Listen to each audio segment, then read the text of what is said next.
Hello everybody.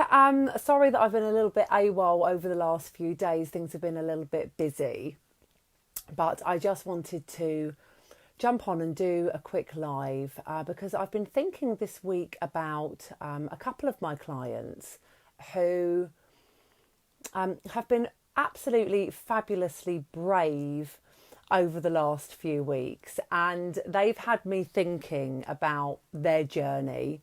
And I suppose a journey that so many people are on at the moment in terms of feeling stuck for whatever reason, feeling stuck in the situation that they are in and really not knowing what to do next. And there are so many different ways that we can think about our lives, think about our situations, and kind of either remain where we are or consider action that we need to do to move forwards. And most of the time that takes something pretty courageous, as it takes being brave and taking action to do something that you've never done before. As I said, whatever it is that may be, is big and needs to be celebrated. So I thought it might be really helpful. I really want to kind of consider that there are so many different reasons why we can feel stuck. But what usually happens, I believe, is that we get caught up in an emotion, and we get caught in the emotion of being stuck and feeling like we don't have any choices, when actually that's not the case. And it's a question about really understanding what those emotions are.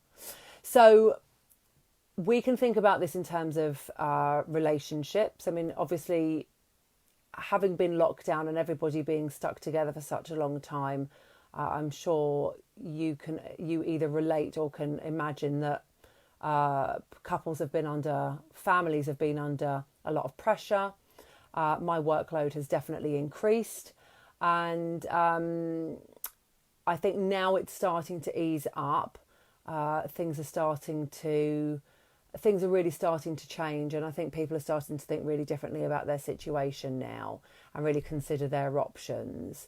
But as I said, what's really interesting is that often we can consider that when we're stuck, because feeling stuck, right, is about having choices. Everybody, no matter who you are or what you're doing, everybody wants to know that they have choices. When we don't feel like we have choices, we feel paralysed and we feel trapped. And often people feel that those lack of choices come down to either lack of time or lack of money. But it's often not the case.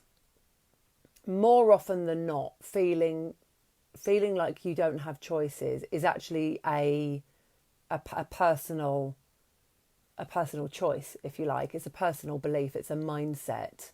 When we think that things would be different if I had the money to do it. Things would be different if I had enough time. If I will be able to do it, but I'll only be able to do it once the kids are grown up or once I've got X, Y, or Z. And it's wrong. I mean, I wouldn't say like it's 100% wrong, but I would say largely it's wrong, because there's always an opportunity to do something differently once you've decided that that's what you want to do. So when we're thinking about what the emotions are around that, we need to really give ourselves time and space to really think that through. And time and space, which again, as I say, not always easy to achieve, especially during lockdown. I completely understand that. But there is always, if you make a conscious choice to give yourself that space, then there's always a way to do it. So that's the first thing that I think needs to be considered, is to give yourself the space to do it. Now, in previous videos, I've talked a lot about meditation. I've talked a lot about having time to yourself, especially during the beginning period of lockdown. I spoke a lot about making sure that you take time out of your day to just kind of understand the process, understand the emotional impact of what's going on for you at the moment. And this is no different. It doesn't necessarily have to be an hour, maybe just half an hour. I think if we're considering kind of like big emotions, then the longer the better, but half an hour can easily do it.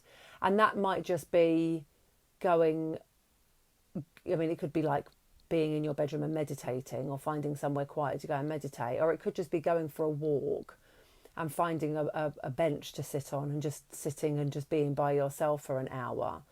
But what's important to really think about is what is it that's making you feel stuck, and what are the feelings, what are the emotions that come up with that?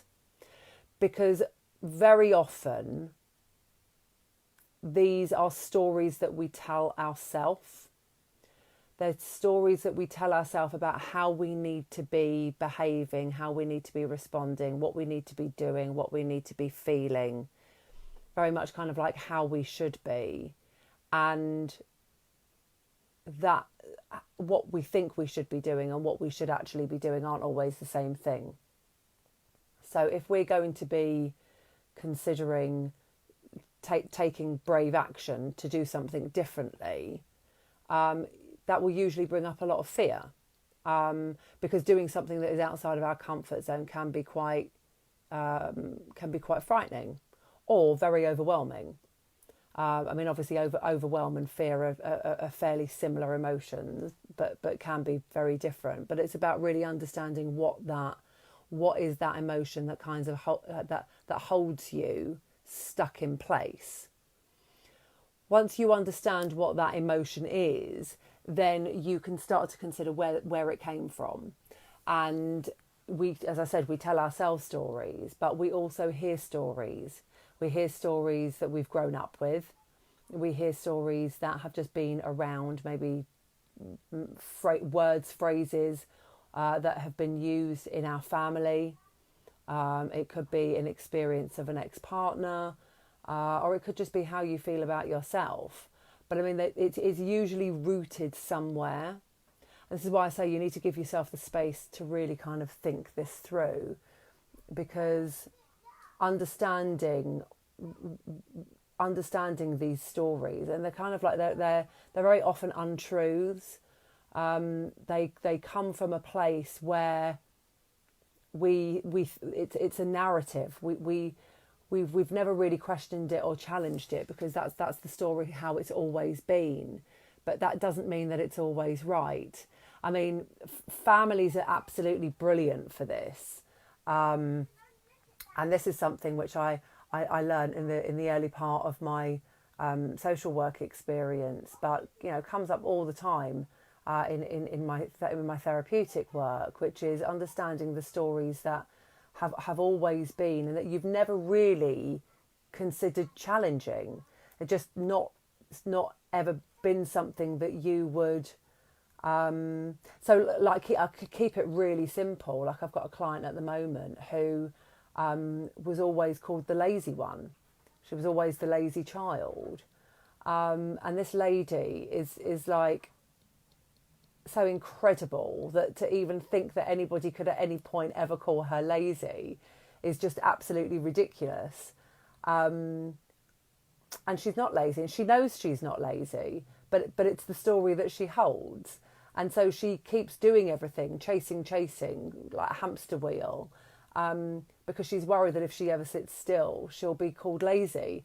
As I said, it's a really kind of like, it's a really random example, but it just goes to show how these stories really stick with us if we don't really give them a very consciously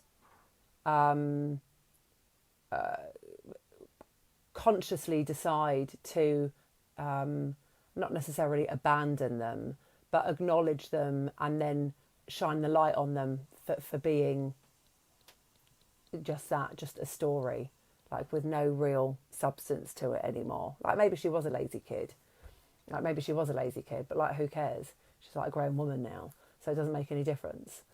So understanding the feeling and understanding where it comes from is really powerful. It's really powerful.